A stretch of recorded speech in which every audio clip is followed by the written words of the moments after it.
Hello everyone. तो इस video में हम 25-21 का पार्ट 28 देखेंगे। अगर आपने पहले के पार्ट्स नहीं देखे तो उनका लिंक आपको डिस्क्रिप्शन में मिल जाएगा, पहले उन्हें देख लीजिए। कहानी की शुरुआत में हमें दिखाया जाता है सभी स्वैंगवान के घर पर होते हैं। नाहिदो और मुंजीवोंग बैठे होते हैं। स्वैंगवान की मॉम खाना बना रही होती है। स्वैंगवान उनसे कहती है कि हम बाहर से चिकन ऑर्डर कर सकते हैं। उसकी मॉम कहती है क्यों? यूरिम अब्रॉड जा रही है, मैं उसके लिए घर में बनाऊंगी। वो कहती है मुझे उसके लिए बहुत बुरा महसूस हो रहा है। इसके बाद स्वैंगवान नाहिदो और मुंजीवोंग के साथ आकर बैठती है। नाहिदो कहती है हमें यूरिम को स्पेशल फील कराना चाहिए, हम यूरिम के सामने अपसेट नहीं रह सकते। तभी वहाँ यूरिम आ जाती है। यूरिम के आने के बाद स्वैंगवान की मॉम उससे मिलती है और सबको खाना देकर वहाँ से चली जाती है।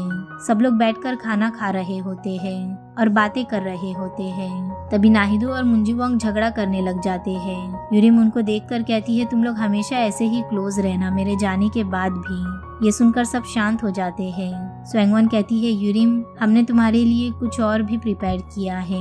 वो लोग यूरिम को गिफ्ट्स देते हैं। गिफ्ट्स देखकर यूरिम खुश हो जाती है। वो कहती है इसमें क्या है? स्वैंगवान कहती है ये एक रशिया की डिक्शनरी है और एक लेटर भी होता है। यूरिम उसे पढ़ने जाती है। ये कहती है इसमें सब रशिया में लिखा है, तुम इसे कोरिया में ट्रांसलेट करना तुम्हारे बारे में। यूरिम वो लेटर पढ़ती है। उसमें लिखा होता है मेरा नाम यूरिम है, मैं एक बहुत अच्छी फेंसर हूँ और बहुत लॉयल हूँ। ये सब उसकी बातें पढ़कर यूरिम और बाकी सब काफी इमोशनल हो जाते हैं और सब मिलकर यूरिम के लिए ताली भी बजाते हैं। दूसरी तरफ बेगिजिन अपने ऑफिस से घर जा रहा होता है। वो काफी अपसेट होता है।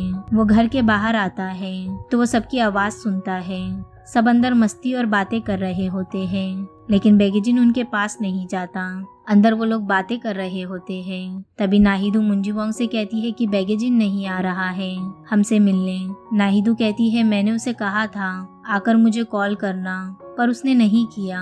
तभी स्वैंगवान टीवी ऑन करती है। न्यूज में यूरिम के बारे में बताया जा रहा होता है, जिसमें बेगिजिन रिपोर्टिंग कर रहा होता है और उसमें वो यूरिम के बारे में गलत कह रहा होता है। ये न्यूज देखकर सब लोग हैरान हो जाते हैं। नाहिदो कहती है ये क्या बकवास कर रहा है। यूरिम की फैमिली, कोच और बाकी सब भी ये न्यूज देखते हैं। फिर नाहिदो गुस्से में बेगिजिन के घर जाती है, पर वो वहाँ नहीं होता और उसका फोन भी बंद होता है। नाहिदो अपने घर जा रही होती है। तभी रास्ते में उसे बेगिजिन स्मोकिंग करते हुए मिलता है। नाहिदो बेगिजिन के पास जाती है और उसे पूछती है तुमने ये सारी बातें न्यूज में क्यों बोली? बेगिजिन उसे सारी बातें बताता है। नाहिदो उसकी बात सुनकर वहाँ से गुस्से में चली जाती है। दूसरी तरफ मुंजीवोंग और यूरिम दोनों जा रहे होते हैं। दोनों ने हाथ पकड़ा होता है। तभी यूरिम मुंजीवोंग से कहती है मैं तुमसे कोई प्रॉमिस नहीं करना चाहती। हमारे दूर होने के बाद अगर तुम्हें कोई लड़की पसंद आए तो तुम उसके पास जा सकते हो, मैं तुम्हें बांध कर नहीं रखना चाहती। ये सुनकर मुंजीवोंग अपसेट हो जाता है और यूरिम का हाथ छोड़ देता है। वो कहता है मैंने सोचा था कि मैं तुमसे मिलने आया करूंगा, भले ही मुझे उसके लिए जॉब क्यों ना करनी पड़े।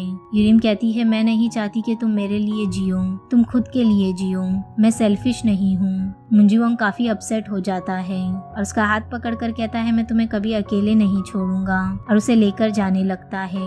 अगले दिन सुबह यूरिम अपने स्कूल जाती है।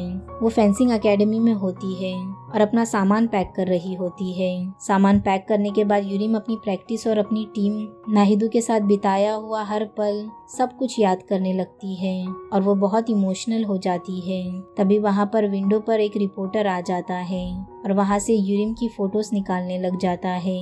यूरिम वो लोगों को ऐसा करता देख बहुत डर जाती है और विंडो पर पर्दे लगा देती है और अंदर ही खुद को लॉक करके बैठ जाती है। सारे रिपोर्टर्स यूरिम का बाहर ही इंतजार कर रहे होते हैं। तभी वहाँ नाहिदो आती है। वो अंदर जाकर देखती है तो सारे रिपोर्टर्स बाहर ही खड़े होते हैं। नाहिदो अपनी कैप लगाती है और सीधे अंदर चली जाती है। अंदर आकर वो यूरिम को आवाज देती है। यूरिम दरवाजा खोलती है और नाहिदो के अंदर जाते ही वो उसे गले लगाकर रोने लग जाती है। नाहिदो उसे कहती है सब कुछ ठीक हो जाएगा, तुम फिक्र मत करो। वो लोग बैठते हैं। यूरिम नाहिदो को सब बताती है। नाहिदो कहती है सारे रिपोर्टर्स बाहर ही हैं। यूरिम कहती है तो क्या हमें यहीं रहना पड़ेगा आज? नाहिदो कहती है नहीं और फिर वो एक प्लान बनाती है।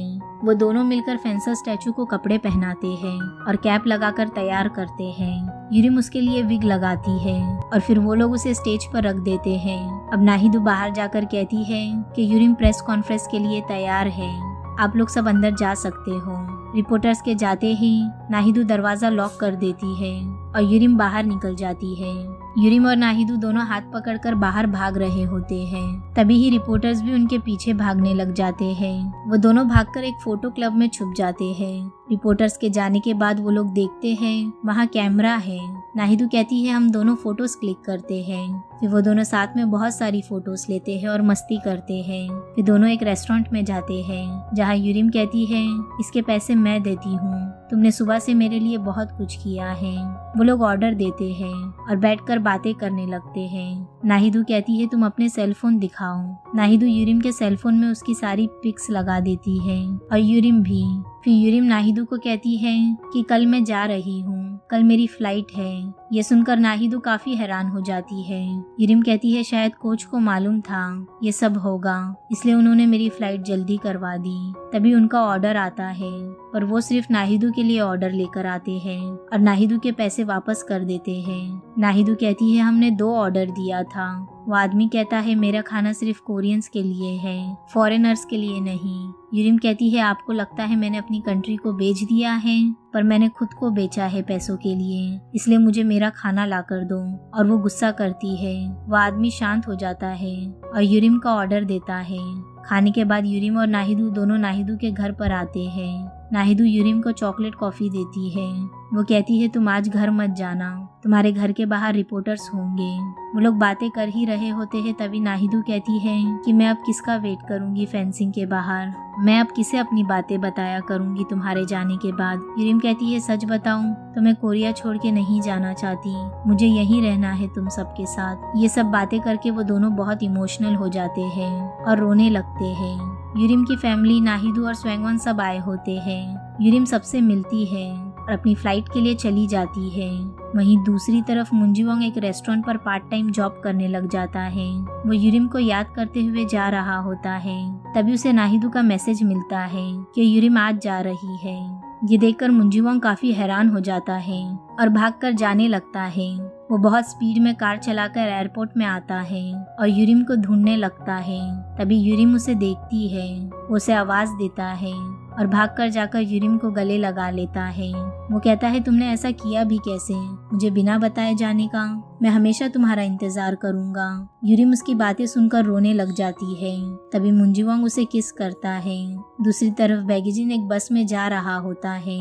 उस बस में सब यूरिम को गलत बोल रहे होते हैं और उसे एक ट्रेटर का नाम दे रहे होते हैं। ये सुनकर बैगेजिन को अच्छा नहीं लगता। बैगेजिन ये सब सोचकर जा ही रहा होता है। अचानक वो रास्ते में बैठकर रोने लग जाता है। तभी वहाँ नाहिदू आ जाती है। बैगेजिन उसे देखकर शांत हो जाता है और दोनों एक दूसरे को देखने लग जाते हैं। अब हमें कहानी वापस वहीं दिखाई जाती है। नाहिदू और बैगेजिन के इंटरव्यू से दिखाई जाती है। वो दोनों का इंटरव्यू चल रहा होता है। तभी बैगेजिन नाहिदू को कांग्रेट्स कहता है और उसे उसकी वेडिंग की बधाई देता है। नाहिदू भी उसकी तरफ मुस्कुरा कर देखती है और उनका इंटरव्यू खत्म हो जाता है। यहीं ये पार्ट भी एंड होता है। वीडियो पसंद आया हो तो लाइक शेयर और सब्सक्राइब जरूर करना। मिलते हैं नेक्स्ट पार्ट में।